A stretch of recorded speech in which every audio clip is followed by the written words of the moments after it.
Sekalipun itu nafkah lahir, batin tidak sempurna, tidak sesuai dengan yang kita mau, bolehkah kita terburu-buru memutuskan perceraian?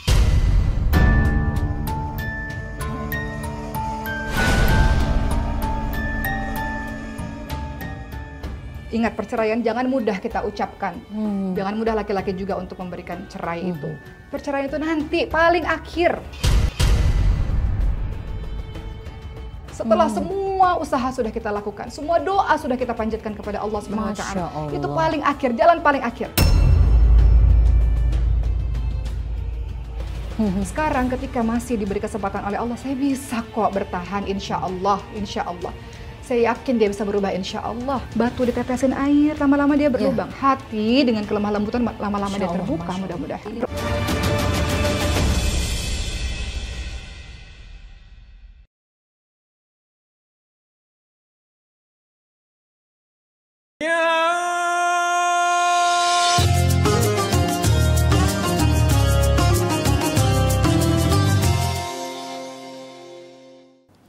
Assalamualaikum warahmatullahi wabarakatuh. Halo sahabat Ummah yang dirahmati Allah Subhanahu wa Ta'ala. Apa kabar Anda hari ini? Semoga selalu sehat, selalu bahagia, dirahmati, diberkahi oleh Allah Subhanahu wa Ta'ala. Sahabat Ummah, di dunia ini kita pasti mengalami banyak ujian. Salah satunya adalah ujian perpisahan, atau dalam tanda kutip jika ini terjadi dalam rumah tangga, kita sebut dengan perceraian. Siapa yang ingin bercerai? Istri, suami yang niat awalnya menikah tentu tak menginginkan perceraian.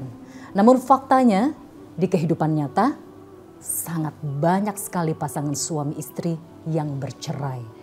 Walaupun awalnya tidak ada keinginan untuk bercerai. Sebenarnya bagaimana Islam memandang perceraian?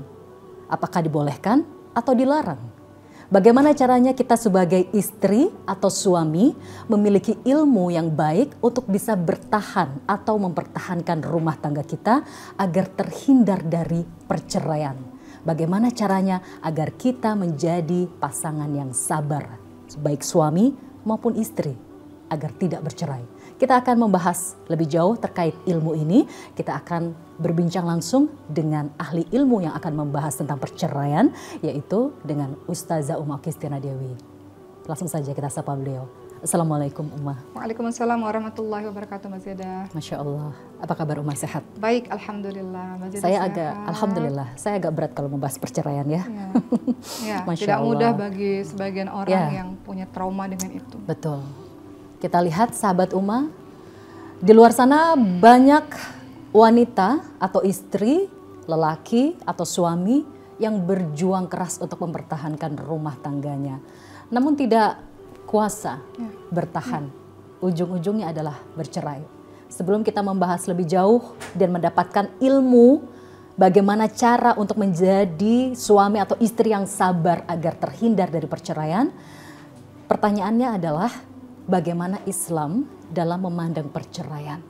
Apakah dibolehkan atau sebenarnya ini adalah dosa dan dilarang, tidak diperbolehkan, dihindari? Jangan sampai ada perceraian dalam rumah tangga. Bagaimana Islam memandang perceraian, Ummah? Baik, Mbak Zeda dan sahabat Ummah yang dirahmati oleh Allah Subhanahu wa Ta'ala, kita akan membahas mengenai hukum dari perceraian itu sendiri. Tapi sebelumnya kita tahu bahwa Allah Subhanahu wa Ta'ala membolehkan perceraian, namun hal itu sangat dibenci oleh Allah Subhanahu wa Ta'ala. Sebuah perbuatan yang sangat dibenci walaupun dibolehkan. Teman-teman yang dirahmati oleh Allah Subhanahu wa Ta'ala, semua dari kita tidak ada seorang pun yang ketika menikah ingin bercerai, tidak mungkin. Semua dari kita litaskunu ilaiha wa ja'ala bainakum mawaddatan wa rahmah. Kita semua ingin pernikahan kita sakinah, mawaddah wa rahmah. Tapi terkadang ada ujian-ujian yang kadang-kadang kita tidak terduga bahwa itu terjadi pada diri kita, sehingga pilihannya bertahan atau harus berpisah. Maka kita harus lihat dulu hukum asal dari orang-orang yang bercerai. Teman-teman, ketahuilah dalam hadis riwayat Abu Dawud, Rasulullah SAW bersabda, bukan termasuk golongan kami orang yang membujuk seorang perempuan untuk memusuhi suaminya atau membujuk seorang budak untuk memusuhi tuannya. Artinya ini satu hadis yang menjadi indikasi bahwa sebetulnya Rasulullah ingatkan bukan golongan kami ya yang bermusuhan seperti itu. Maknanya yang pertama, hukum asal dari perceraian adalah haram. Hukum asal haram. Hukum asalnya adalah haram. Tapi teman-teman sekalian, terkadang di dalam perjalanan rumah tangga bisa saja perceraian itu menjadi wajib. Bisa. Ketika di dalam pernikahan itu, teman-teman sekalian, ternyata terlalu banyak mudaratnya dan membahayakan nyawa kita. Rasulullah juga ingatkan wanita-wanita mana saja yang meminta cerai tanpa alasan yang syar'i, tanpa alasan yang jelas haram masuk surganya Allah Subhanahu wa taala. Hadis riwayat Abu Daud juga. Jadi hukum asalnya kembali lagi adalah haram, tapi kadang-kadang dia bisa saja perceraian itu menjadi wajib. Itu tadi saya bilang kalau seandainya dalam pernikahan itu banyak mudaratnya. Bisa juga perceraian itu tiba-tiba dia bisa menjadi makruh, bisa menjadi sunnah, bisa menjadi mubah. Tapi ingat hukum asalnya adalah haram. Tapi bagaimana berikut-berikutnya tergantung dari bagaimana keadaan di dalam rumah tangga itu sendiri. Tidak mungkin kita mempertahankan pernikahan kita seandainya terlalu banyak dizalimi dan itu membahayakan nyawa kita, membahayakan anak-anak kita. Tidak mungkin. Jadi bisa saja perceraian menjadi wajib. Artinya adalah kalau dilakukan, maka itu bisa menyelamatkan dan mendatangkan kemaslahatan lebih banyak. Bisa. Tapi selagi kita masih bisa mempertahankan, maka pertahankan. Perceraian adalah jalan paling akhir setelah semua upaya sudah kita lakukan. Masya Allah. Kita kalau melihat beberapa sumber ada beberapa banyak sekali kisah tauladan ya terkait dengan bagaimana seorang wanita terutama berjuang dalam mempertahankan rumah tangganya. Salah satunya adalah Ibunda Aisyah saat bersabar menghadapi suaminya Fir'aun. Bisa diceritakan Uma, hikmah apa yang bisa kita ambil dari kisah Aisyah dengan Fir'aun? Betul. Ini menjadi kisah teladan untuk kita semua teman-teman sekalian. Mungkin saya ada sedikit cerita mundur. Asiyah dan Fir'aun. Asiyah ini adalah orang yang memang sejak awal beribadah hanya kepada Allah Subhanahu wa taala semata. Dan Asiyah tidak mau menikah dengan Fir'aun. Fir'aun itu siapa? Orang paling kejam dan menganggap dirinya adalah seorang Tuhan. Dan Fir'aun bisa membunuh siapapun dengan sangat mudah kalau dia mau. Kita tahu bahwa suatu ketika Fir'aun bermimpi bahwa kerajaannya akan digulingkan satu hari nanti oleh orang-orang Bani Israel. Di saat itu juga Fir'aun meminta seluruh bala tentaranya untuk membunuh bayi hidup-hidup. Seperti itu jahatnya Fir'aun. Bagaimana mungkin seorang Asiyah mau dengan Fir'aun? Tapi Fir'aun mengancam Asiyah. Fir'aun mengancam Asiyah dengan cara orang tuanya Asiyah akan dihukum atau akan dibakar hidup-hidup di depan Siti Asiyah. Makanya Asiyah tidak kuasa untuk menolak pernikahan itu dikarenakan rasa cinta yang luar biasa kepada orang tuanya, dengan syarat kalau saya menikah dengan kamu maka orang tua saya dibebaskan. Itu asal muasalnya.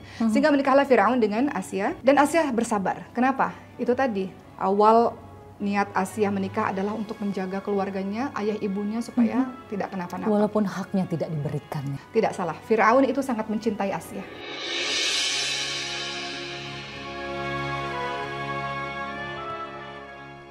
Fir'aun sangat mencintai Asiyah, tapi Fir'aun tidak pernah mendapatkan hatinya Asiyah. Apa contoh Fir'aun sangat mencintai Asiyah? Apapun permintaan Asiyah, Fir'aun ikuti. Suatu ketika Asiyah sedang berada dalam pinggiran sungai. Ada keranjang yang berisi bayinya Nabi Musa alaihissalam. Kemudian Asiyah ini meminta kepada Fir'aun, saya mau mengadopsi anak ini, saya mau menjaga anak ini. Dan Fir'aun tidak kuasa menolak permintaan Asiyah. Fir'aun sebetulnya sangat lemah di depan Asiyah, sangat mencintai Asiyah sebetulnya. Maka Fir'aun mengizinkan Asiyah untuk menjaga bayi Musa alaihissalam.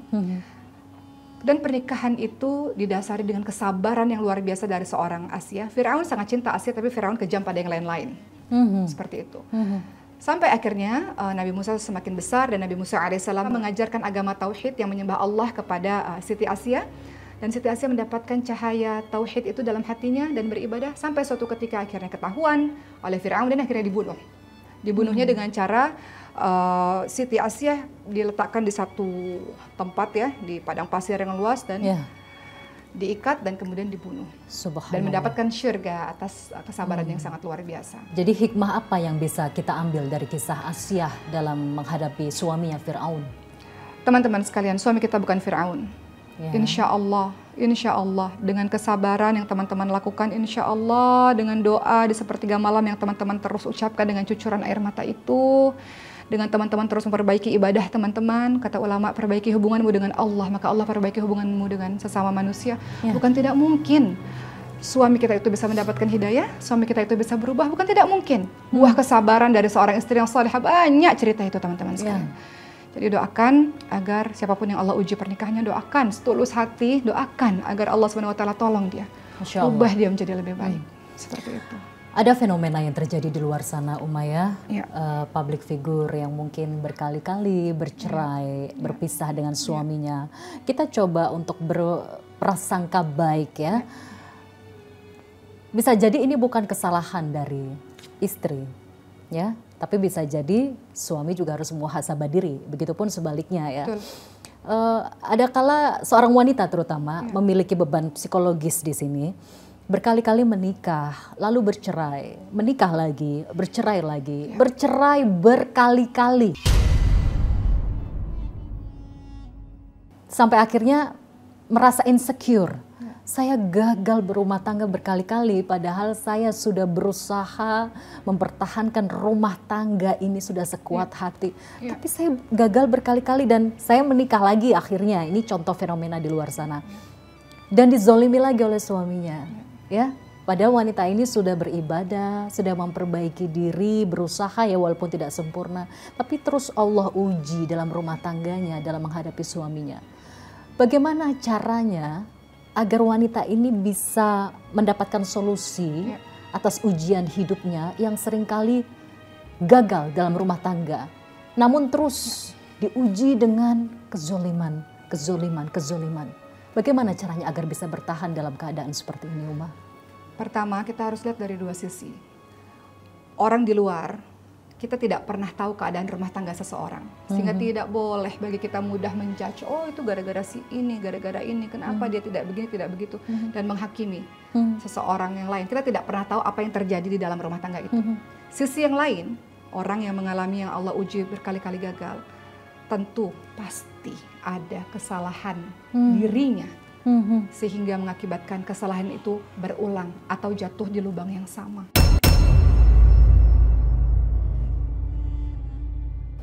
Pasti ada kesalahan yang membuat dia harus introspeksi diri.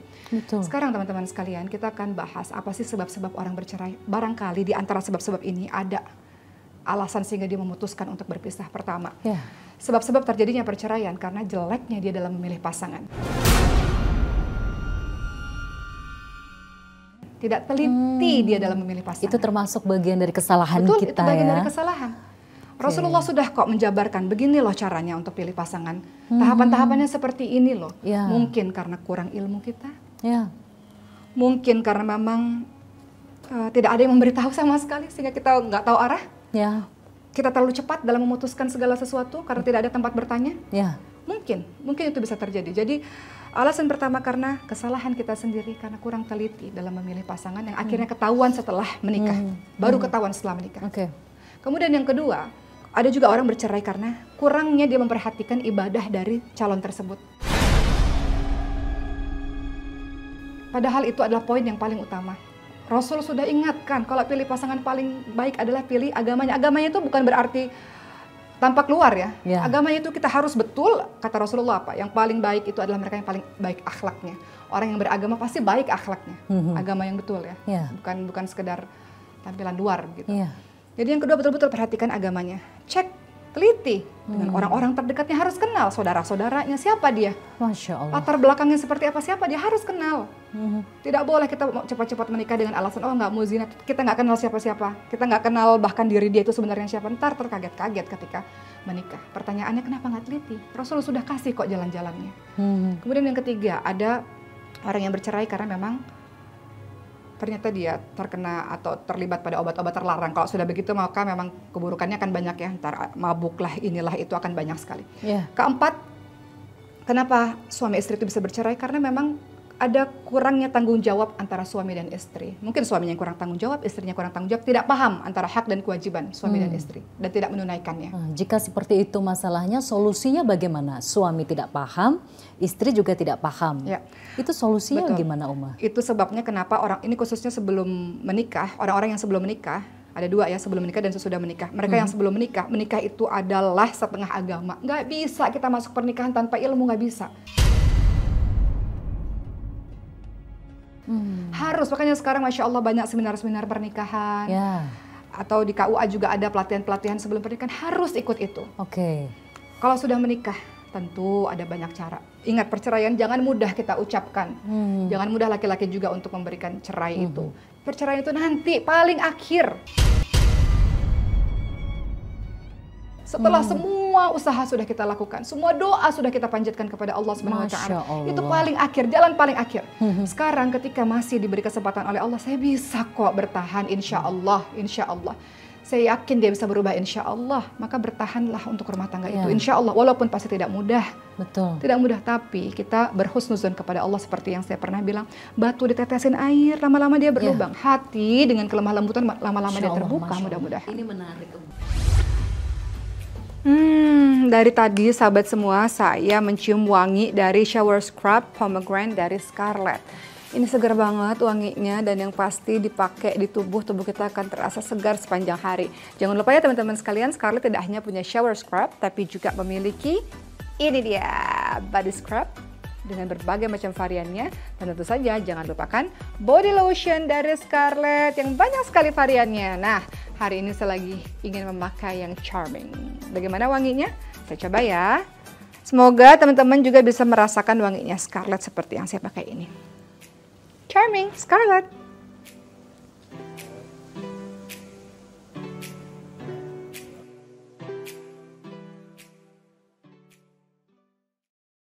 Ini menarik Uma, apa yang Uma sampaikan tadi, butuh ilmu sebelum menikah segala macam ya, itu menarik sekali ya. Hanya memang ada kalanya di luar sana ada beberapa wanita yang mencoba untuk menjaga kesuciannya dengan Masya menikah. Allah. Betul, Masya ya. Allah. Walaupun mungkin agak terburu-buru, tapi dia ingin menjaga kesuciannya karena mungkin ada syahwat di situ, ada perasaan cinta yang diberikan Allah di situ. Akhirnya daripada mendekati zina, menikah. Tapi ternyata setelah menikah kok begini ya, banyak kekecewaan. Itu bagaimana Uma dengan kondisi seperti itu, cara kita sebagai istri agar tetap bertahan walaupun hak-hak kita tidak diberikan oleh suami, ya, dalam tanda kutip bahkan lebih buruk dari itu yaitu zolim. Bagaimana cara kita sebagai istri agar memiliki ilmu untuk bertahan sekuat hati mempertahankan rumah tangga? Sebelum saya menjawab ini, tadi Mbak Zida mengatakan bagaimana ketika ada seseorang yang menikah karena alasan takut berzina dan karena cinta.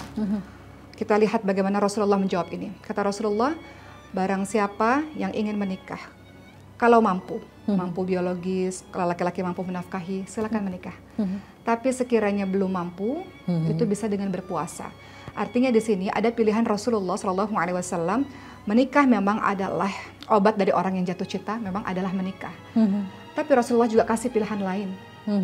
Dengan cara apa? Puasa. Puasa itu membentengi diri kita dari segala macam nafsu syahwat. Pertanyaannya, teman-teman semua yang terburu-buru dalam menikah, sudahkah melakukan puasa itu untuk menekan nafsu syahwatmu? Itu yang Rasulullah SAW sampaikan kepada kita. Kemudian cinta. Cinta seperti apa yang kau berikan kepada laki-laki yang belum menjadi suamimu itu? Pertanyaannya sudah sejauh mana komunikasi? Atau bahkan lebih daripada itu yang kau lakukan dengan dia yang belum menjadi suamimu sehingga engkau tergila-gila kepadanya. Padahal Allah Subhanahu wa taala ingatkan wala taqrabuz zina innahu kana fahisha wa sa'a sabila. Jangan dekati zina. Allah mengatakan bukan jangan zina, Allah katakan jangan dekati zina. Engkau memandang terus-terusan yang membuat hatimu bergetar, itu mendekati zina. Engkau berbicara sesuatu kepada orang tersebut. Ingat, para perempuan sangat suka sekali curhat. Dan laki-laki sangat suka memberikan perhatian. Kalau itu sudah mulai kita lakukan, akan mudah masuk terus ke dalam. Itu cara kerja syaitan. Memandang itu walaupun memandang foto terlalu lama itu juga termasuk mendekati zina? Atau pandangan secara langsung? Memandang foto terlalu lama itu akan membuat dadamu bergetar dan teringat terus kepadanya. Harus dihindari ya. Kenapa bisa ada seseorang itu bersemayam di pikiran dan hati kita? Karena hati kita yang kosong kepada Allah Subhanahu wa taala. Masya Allah, Masya Allah. Sehingga membuat kita teringat terus kepadanya. Tapi mulia tidak Uma kalau tujuan kita menikah adalah untuk menjaga kesucian diri kita? Tentu. Karena kita tidak bisa lagi menahan kebutuhan biologis, itu kan kebutuhannya. Tidak bisa lagi menahan itu. Betul, tentu. Menikah itu salah satunya tujuannya adalah dari sekian banyak tujuan, salah satunya adalah untuk menjaga kesucian diri kita. Kalau yang dulu belum menikah semua haram, kalau sudah menikah semuanya menjadi halal. Tapi kita ini menikah, suami kita itu adalah surga atau neraka kita. Menikah ini kita berharap seterusnya. Kalau terlalu terburu-buru tanpa kita tahu siapa sesungguhnya diri dia, apalagi tidak ada rekomendasi dari orang-orang soleh, guru-guru kita yang lainnya, sanggupkah kita menjalani sebuah pernikahan dengan orang yang akhirnya terus-menerus zalim kepada diri kita? Padahal Rasul sudah memberikan langkah-langkahnya seperti ini, ikuti langkah-langkahnya supaya kita menikah dengan selamat dan sampai ke surga Allah Subhanahu wa taala, walaupun dengan perjuangan dan kesabaran. Dan salah satu ciri-ciri pasangan yang zalim itu termasuk tidak memberikan hak seorang istri ya Uma ya. Pasti. Bisa dikatakan seperti itu salah satunya. Pasti. Ya. Nafkah lahir baik batin. Nafkah lahir ataupun batin. Betul. Sekalipun itu nafkah lahir batin tidak sempurna, tidak sesuai dengan yang kita mau, bolehkah kita terburu-buru memutuskan perceraian?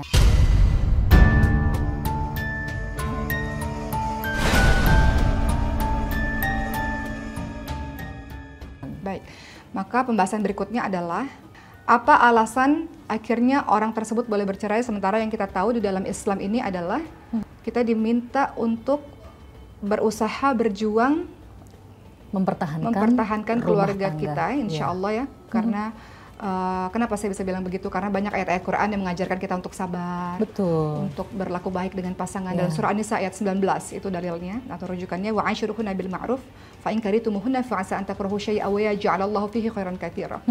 Allah minta kita bersama dengan pasangan perlakukan dia dengan baik dan Allah minta kita untuk sabar dalam menghadapi pasangan kita. Nah, sekarang yang akan kita bahas teman-teman sekalian adalah alasan-alasan orang yang pada akhirnya dia boleh untuk bercerai. Yang pertama adalah ada nih teman-teman sekalian, jenis suami yang dia terlihat sangat membenci istrinya, namun dia menggantung istrinya. Dia sangat membenci istrinya, dia tidak kasih nafkah, dia tidak kasih perhatian, tapi dia gantung istrinya. Tidak dicerai, tidak ditinggalkan. Iya, tidak jelas ya, artinya statusnya menikah tapi dia menyiksa, bisa begitu. Kemudian yang kedua, ada alasan orang boleh bercerai adalah akhlak, tentu saja akhlak yang buruk.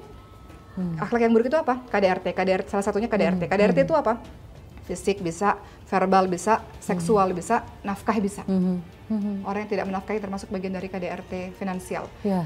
Kemudian yang ketiga, seseorang boleh bercerai ketika apa? Ketika agama suami sangat buruk.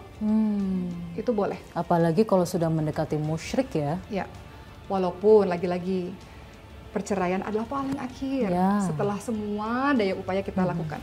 Yang keempat, kapan seseorang itu boleh bercerai? Tentu saja ketika suami tidak menunaikan haknya. Begitu pula sama ya, ini tidak hanya sekedar suami tapi juga istri tidak menunaikan haknya. Kelima, kapan seseorang itu boleh bercerai? Ketika ternyata suaminya tidak memberikan, dalam hal ini saya ingin membahas tidak menggauli pasangannya. Itu termasuk zolim kah? Iya, laki-laki memerlukan, perempuan juga memerlukan. Ada batas berapa bulan seorang istri berhak meminta cerai pada suaminya jika dia tidak mendapatkan nafkah batin? Sebetulnya teman-teman sekalian, dalam sigot taklik itu sebenarnya ada ya disebutkan sekian bulan. Kalau suami pergi bagaimana, suami tidak menafkahi bagaimana. Tapi untuk hal-hal seperti ini orang-orang berbeda-beda, beda-beda. Ini tidak bisa kita samakan. Ada yang memang sang istri ini sanggup karena memang suaminya bekerja di laut gitu ya sekian tahun, sabar, masya Allah, masya Allah. Ada yang memang ini tergantung kembali kepada masing-masing orang yang kita tidak bisa pukul rata.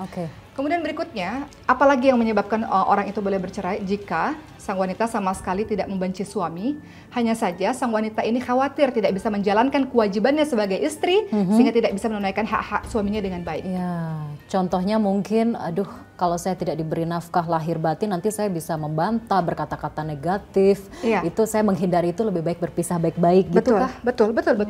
Ada seorang sahabat Nabi perempuan, beliau berkata pada Nabi begini, Nabi, suamiku ini nih orang agamanya baik, tapi saya nggak bisa melayaninya karena saya nggak suka.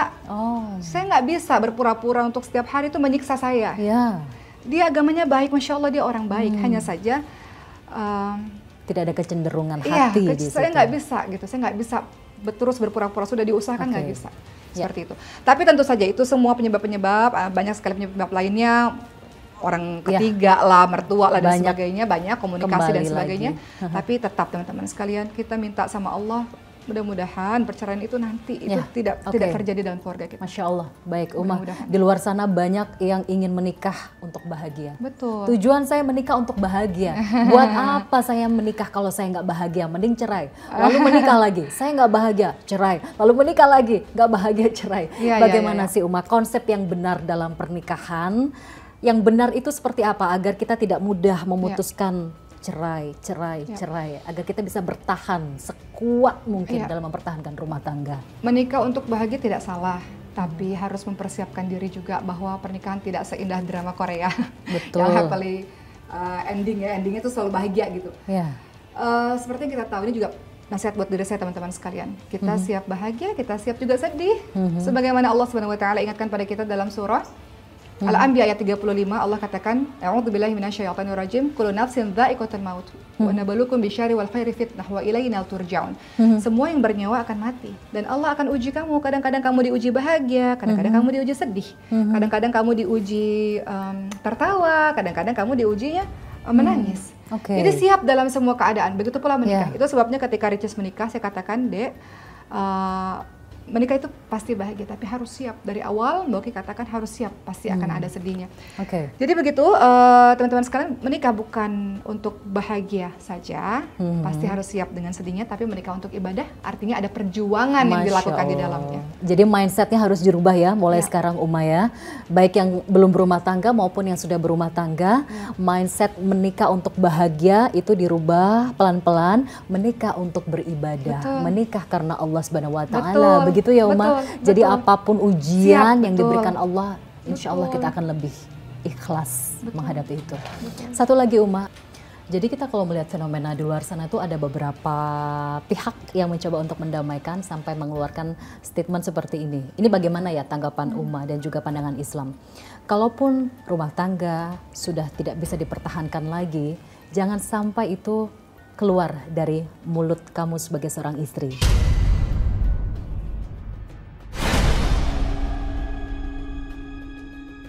Contoh jika istri yang dizolimi, ini dalam kasus istri yang dizolimi, bertahanlah sekuat tenaga sampai kamu tidak tahan lagi, biarkan itu lebih baik keluar dari mulut suamimu, perceraian itu. Jangan sampai kamu yang meminta cerai sebagai istri. Itu bagaimana menghadapi fenomena seperti itu?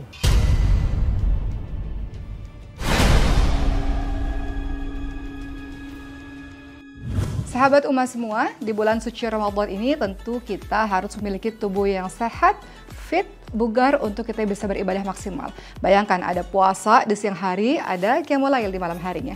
Nah, kalau saya pribadi menjaga kesehatan tubuh saya, tidak hanya saya tapi juga keluarga dengan British Propolis. British Propolis ini adalah propolis premium yang insya Allah bisa menyehatkan kita.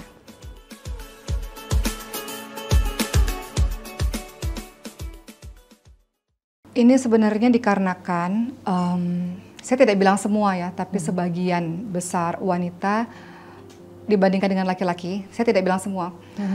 Laki-laki ini biasanya menggunakan logika, perempuan biasanya menggunakan perasaannya. Banyak para perempuan-perempuan yang dengan mudah ceraikan saya. Pada saat dia sedang bertengkar atau pada saat dia dalam keadaan tidak suka, dia mudah dalam mengucapkan perkataan begitu. Walaupun sebenarnya laki-laki juga banyak juga yang seperti itu. Artinya adalah perempuan-perempuan jangan mengikuti perasaan sehingga tidak bisa berpikir jernih sehingga dengan mudah kita mengatakan cerai. Tapi seandainya keadaan terlalu zalim sekali, sebenarnya perempuan itu boleh melakukan gugatan cerai atau khulu. Sebetulnya boleh saja sebenarnya seperti itu. Tapi teman-teman sekalian, kalau menanggapi apa yang dikatakan oleh Mbak Zada tadi, ini semata-mata hanya supaya kita dalam memutuskan gugatan cerai itu benar-benar dalam kondisi yang sudah berpikir dengan jernih, sudah ditimbang lebih banyak maslahat atau mudaratnya, itu sudah merupakan langkah paling terakhir begitu. Jadi bukan berarti, maknanya adalah jangan mudah untuk dalam mengikuti perasaan cerai seperti itu. Baik, menarik sekali apa yang Uma katakan, bahwa tadi Uma mengatakan sesungguhnya Allah membenci perceraian, tapi Allah membolehkan perceraian. Pertanyaannya, mengapa Allah membenci perceraian sementara Allah membolehkan perceraian?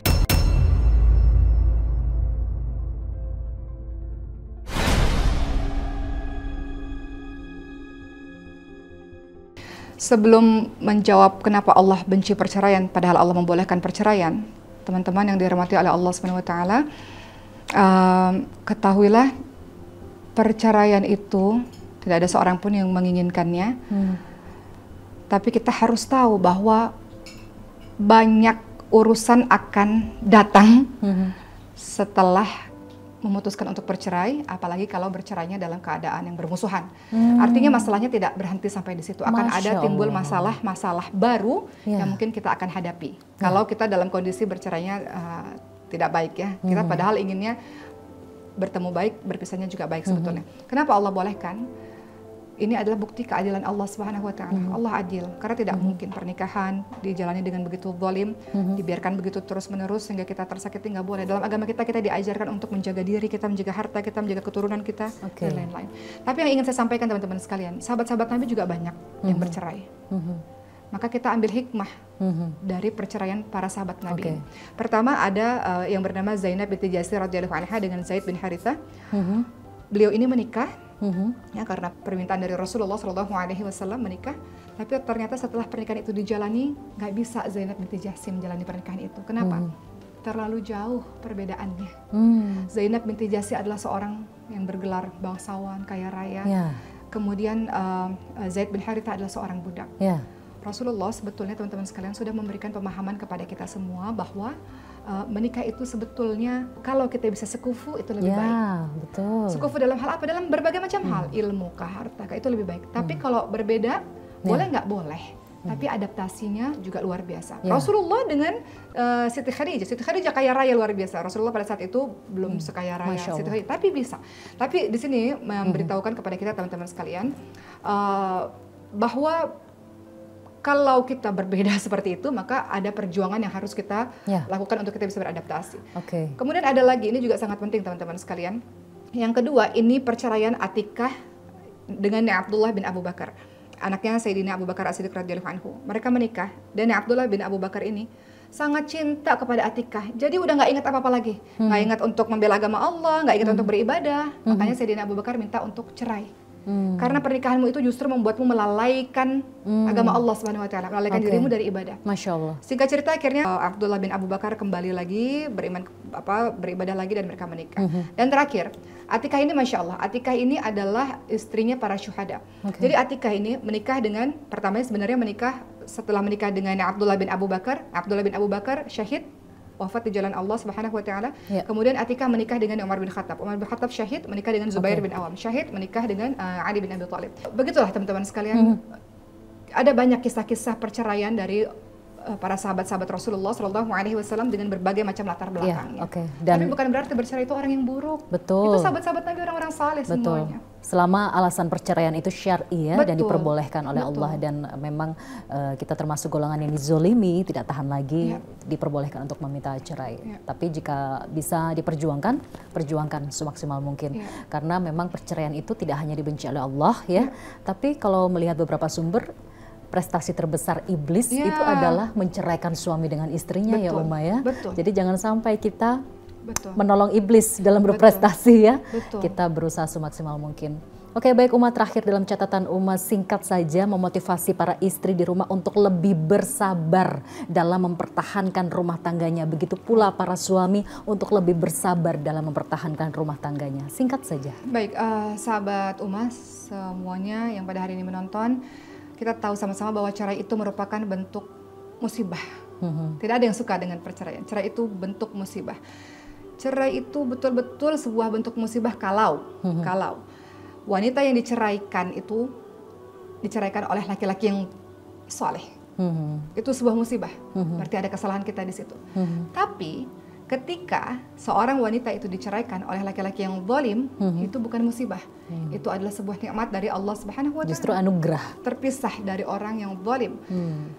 Teman-teman sekalian, yang dirahmati oleh Allah Subhanahu wa taala, cerai itu adalah bentuk keadilan dari Allah Subhanahu wa taala. Allah menunjukkan betapa luar biasanya agama ini. Bayangkan kalau kezaliman itu terjadi terus-menerus seumur hidup kita, membahayakan nyawa dan membahayakan anak-anak kita. Apa jadinya kalau tidak diizinkan untuk bercerai? Artinya teman-teman sekalian, memang ada yang di antara kita yang diuji dengan perceraian, dan kita bisa memilih dengan alasan yang syar'i. Tapi yang hendak saya tekankan di sini adalah bahwa kita semua berjuang, teman-teman sekalian, untuk mempertahankan rumah tangga kita yang tidak mudah. Tidak mudah. Masya Allah. Tidak mudah sahabat-sahabat sekalian. Itu sebabnya banyak ajaran-ajaran Allah dan Rasulnya untuk kita bisa belajar sungguh-sungguh. Karena sebenarnya pernikahan itu kita inginkan adalah, bayangkan kita ini memerlukan energi yang besar untuk bisa melakukan dakwah dan menyebarkan cinta bagi banyak orang. Kalau diri kita sendiri penuh dengan masalah, kita kekurangan cinta, kita tidak punya energi itu untuk orang lain. Betul. Singkatnya adalah jaga keluarga kita, itu unit masyarakat terkecil. Mudah-mudahan dengan begitu kita bisa menjaga umat ini, insya Allah. Ya, insya Allah. Jadi intinya kesimpulan yang bisa kita tarik dari apa yang Ustazah Uma Oki Istina Dewi sampaikan adalah pertahankan rumah tanggamu ya sekuat mungkin, sekuat tenaga. Selalu meminta pertolongan Allah, itu yang utama ya. Selalu berdoa kepada Allah, meminta petunjuk kepada Allah. Dan yang kedua, jangan lupa untuk meminta nasihat kepada orang-orang yang berilmu. Jangan sampai kita mendapatkan nasihat dari orang-orang yang tidak berilmu, yang justru menjerumuskan kita kepada perceraian dan penyesalan. Itu yang paling penting ya Uma. Insya Allah semoga rumah tangga, keluarga, sahabat-sahabat Uma di rumah, saya pribadi dan juga Uma Oki selalu dijaga Allah ya, rumah tangganya diberkahi, dijadikan rumah tangga yang sakinah mawaddah warahmah. Insya Allah. Terima kasih banyak Uma atas ilmunya. Terima kasih banyak Uma, bermanfaat sekali.